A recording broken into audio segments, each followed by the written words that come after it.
আজকে আমরা যে বিষয়টা নিয়ে পড়বো ইলেকট্রিশিয়ানের ট্রেডের। তো আমাদের ইলেকট্রিশিয়ান ট্রেডের একটা গুরুত্বপূর্ণ বিষয় হচ্ছে ওয়্যার অ্যান্ড ক্যাবেল। তো ওয়্যার অ্যান্ড ক্যাবেলের মধ্যে আমি প্রথম আজকে যে ক্যাবেল বিষয়টা বলবো। ক্যাবেল অ্যাকচুয়ালি কি? ক্যাবেল আমরা জানি যে কপার বা অ্যালুমিনিয়াম দ্বারা গঠিত ইলেকট্রিক বা ইলেকট্রনিক সিগন্যাল পরিবহনকারী এক বা একাধিক ওয়্যার বা কন্ডাক্টরের সমন্বয়কে বলা হয় ক্যাবেল। অর্থাৎ কি, ক্যাবেল হচ্ছে আমরা দেখি ওয়্যার জেনারেলি আমরা কেমন জেনারেলি ওয়্যার হয় একটা দুটো, আমাদের কি বলবো ভেতরের ক্ষেত্রে ওয়্যারকে আমাদের মানে ভেতরে ইনসুলেটিং পার্ট, যে বাইরের ইনসুলেটিং পার্ট, সেই ইনসুলেটিং পার্টটা আমাদের জেনারেলি একটা ক্ষেত্রেই থাকে। কিন্তু আমাদের যখন আমরা ক্যাবেল ইউজ করছি তখন কি হচ্ছে, এক বা একাধিক ওয়্যার বা কন্ডাক্টর সমন্বয় হচ্ছে, তখন হচ্ছে আমার ক্যাবেল। তো আমি পরবর্তী ক্ষেত্রে যে ক্যাবেলের ভাগ বা পার্ট সেগুলো আমি বলবো। তো আমরা ক্যাবেলের যে পার্ট গুলো বললাম আলোচনা করব। তো তার মধ্যে প্রথম হচ্ছে কোর বা কন্ডাক্টর। এই পার্টটাকে আমরা বলছি কোর বা কন্ডাক্টর। তো এর কাজ কি বা এটা কোথায় থাকে? বলছে ক্যাবেলের কেন্দ্রস্থলে অবস্থান করে কোর, যার সংখ্যা নির্ভর করে সার্ভিসের উপর। অর্থাৎ এই জিনিসটার উপর আমরা সার্ভিস যেটা দিই একটা কারেন্টের, সেটার উপর নির্ভর করছে আমার কি কোর বা কন্ডাক্টর। ঠিক আছে, ইয়া সাধারণত টিন্ড কপার বা অ্যালুমিনিয়াম দিয়ে তৈরি হয়, যা ক্যাবেলের ফ্লেক্সিবিলিটিটাকে বজায় রাখে। নেক্সট আমরা দেখব কি পেপার ইনসুলেশন পার্ট। মানে এই পার্টটা পেপার ইনসুলেশন পার্ট বা ইনসুলেশন পার্ট। এটা কি?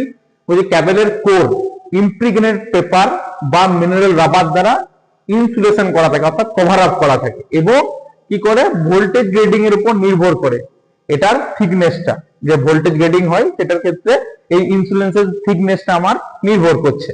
নেক্সট আমার কি রয়েছে? নেক্সট রয়েছে আমাদের লিড সেট অথবা মেটালিক সেট। অর্থাৎ এই জায়গাটা কি?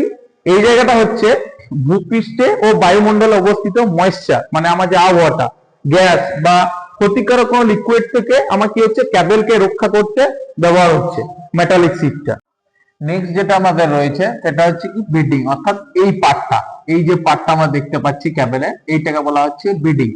বিডিংটা অ্যাকচুয়ালি কি?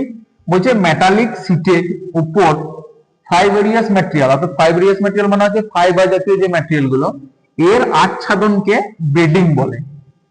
ঠিক আছে, তো যা মেটালিক সিটকে করিজন বা মেকানিক্যাল ইঞ্জুরি থেকে রক্ষা করে। অর্থাৎ বাইরে যে ইঞ্জুরি, মেকানিক্যাল ইঞ্জুরি মানে যে কোনো আঘাত থেকে সেগুলো রক্ষা করার জন্য আমাদের কি হচ্ছে, এই মেটালিক সিটটা কিন্তু বেডিং, যে বেডিংটা সেই মেটালিক সিটটা আমাদের কি রক্ষা করছে, কোথায়? মেকানিক্যাল ইঞ্জুরি থেকে এই বেডিংটা। নেক্সট রয়েছে কি আর্মরি। বেডিং এর উপর অবস্থিত galvanize steel wire, galvanize steel যেটাকে আমরা সহজে কি বলি, জিডব্লিউ বা স্টিল টেপ, এর আবরণকে বলা হচ্ছে আর্মরি, যা মেকানিক্যাল ইঞ্জুরি থেকে ক্যাবেলকে রক্ষা করছে। এটাও ক্ষেত্রে সেম, ওটাও মেকানিক্যাল ইঞ্জুরির ক্ষেত্রে রক্ষা করা হয় এটাও, তবে সব ধরনের কেবলের ক্ষেত্রে এটা কিন্তু আবশ্যক নয়। নেক্সট আমরা লাস্ট যেটা দেখবো ক্যাবেলে, সেটা হচ্ছে সার্ভিং। সার্ভিংটা কি? বলছে অ্যাটমসফেরিক কন্ডিশন থেকে আর্মরিং কে রক্ষা করতে বেডিং এর ন্যায় ফাইবারিয়াস ম্যাটেরিয়াল, অর্থাৎ কি যেমন বললাম ফাইবার টাইপের যে ম্যাটেরিয়াল গুলো, আর অ্যাটমসফেরিক কন্ডিশন অর্থাৎ কি আমাদের যে বাহ্যিক আবহাওয়া, ঠিক আছে, তো সেখান থেকে কি করছে তৈরি যে আচ্ছাদন, তাকে হচ্ছে আমাদের কি আর্মরিং। এর উপর কি হচ্ছে ব্যবহৃত হচ্ছে কি, এর উপর ব্যবহৃত হচ্ছে আমাদের যে রক্ষা করা, অর্থাৎ যে আমার এই পার্টটা রয়েছে, অর্থাৎ কি আর্মরিং যে পার্ট, সেই পার্টটাকে রক্ষা করছে কি সার্ভিং। ঠিক আছে, তো এটা গেল আমাদের একটা ক্যাবেলের পুরো পার্ট গুলো। এরপরে কি হচ্ছে আমাদের ক্লাসিফিকেশন, অর্থাৎ বিভাগ।